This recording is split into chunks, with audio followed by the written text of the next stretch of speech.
بسم اللہ الرحمن الرحیم الصلاۃ والسلام علیک یا سیدی یا رسول اللہ وعلی علیک و اصحابک یا نور اللہ اللہم صلی علی محمد کما تحب و ترضی عنہ۔ درود شریف پڑھیے، استغفار کیجیے، اللہ تعالی ہم سب کو اپنی حفظ و امان میں رکھے، ہر پریشانی، دکھ، تکلیف، رنج و غم سے۔ ایک صاحب بتاتے ہیں کہ پچھلے رمضان میں میں نے یہ دعا سیکھی، اللہم اغفر لی ولی والدی وللمؤمنین والمؤمنات والمسلمین والمسلمات۔ کہتے ہیں اس کے میں نے بہت فوائد سنے، کم و بیش 10 فوائد سنے کہ اسے پڑھنے سے رزق و مال میں اضافہ ہوتا ہے، پریشانیاں ختم ہوتی ہیں،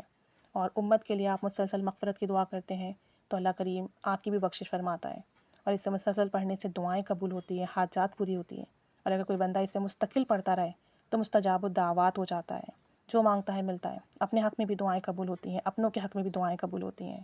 بتاتے ہیں کہ اسے پڑھنے سے عزت ملتی ہے، کاروبار ترقی کرتا ہے، اولاد فرمانبردار ہوتی ہے، گھر میں خوشحالی، صحت، سلامتی آتی ہے، اگر کوئی بندش ہے تو وہ ختم ہو جاتی ہے، جادو ختم ہو جاتا ہے۔ کہتے ہیں کہ میں نے اس کے اتنے فوائد سنے کہ میں حیران رہ گیا، اور پھر یہ دعا ہم باوضو بے وضو ہر حال میں پڑھ سکتے ہیں۔ کہتے ہیں کہ اس کو پڑھنے کا طریقہ یہ تھا کہ آپ اس دعا کو رمضان میں کم و بیش 1.25 مرتبہ پڑھیں،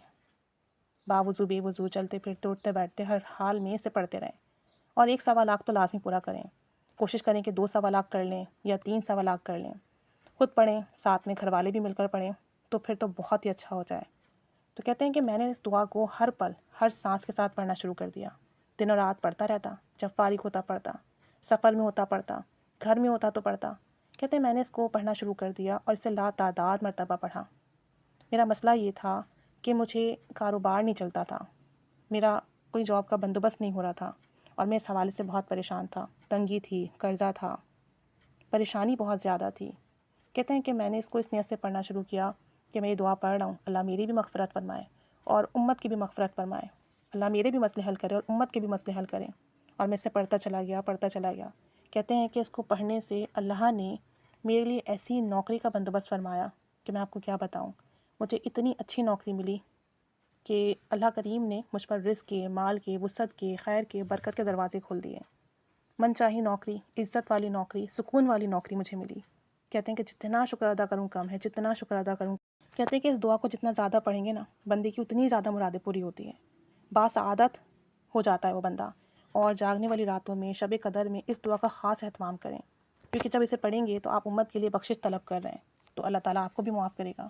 امت کے لیے خیر طلب کر رہے ہیں تو اللہ تعالیٰ آپ کو بھی خیر عطا کرے گا، اور جو بھی دعا میں آپ امت کو شامل کر لیں، مومن مردوں عورتوں کو شامل کر لیں تو پھر بہت کرم اور فضل اور برکت کے دروازے کھلتے ہیں۔ تو کہتے ہیں کہ میں نے اسے لاتعداد پڑھا، اور مجھے چند ہی دنوں میں جو میرا مسئلہ تھا نوکری کا وہ حل ہوا، بہترین نوکری ملی، آسائشیں ملی، آسانیاں ملی، رزق و مال میں ترقی اور وسعت ہوئی، قرضے ادا ہوئے، گھر میں خوشحالی آئی، گھر میں سلامتی آئی۔ کہتے ہیں کہ یہ دعا میری زبان پر جاری ہو گئی ہے، بس اب چلتے پھرتے اٹھتے بیٹھتے یہ دعا جاری رہتی ہے، اور اس دعا کو اگر 27 مرتبہ پڑھ کر جو دعا مانگے وہ قبول ہوتی ہے۔ تو کہتے ہیں کہ ہر نماز کے بعد 27 بار پڑھ لیں،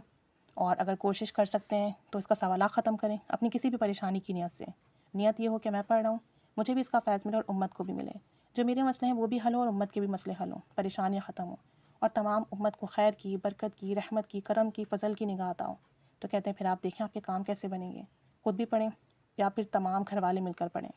تو کہتے ہیں کہ بس کوئی بھی مسئلہ ہونا اسے پڑھنا شروع کر دیں اور پھر کرم، برکت، فضل دیکھیں۔ اللہ تعالیٰ سب کے لیے آسانیوں کا معاملہ فرمائے، سب کی دعائیں قبول فرمائے، سب کی حاجات پوری فرمائے۔ آمین بجاہ النبی الامین صلی اللہ علیہ محمد صلی اللہ علیہ وآلہ وسلم۔ اللہم صلی علی محمد کما تحب و ترضی عنہ۔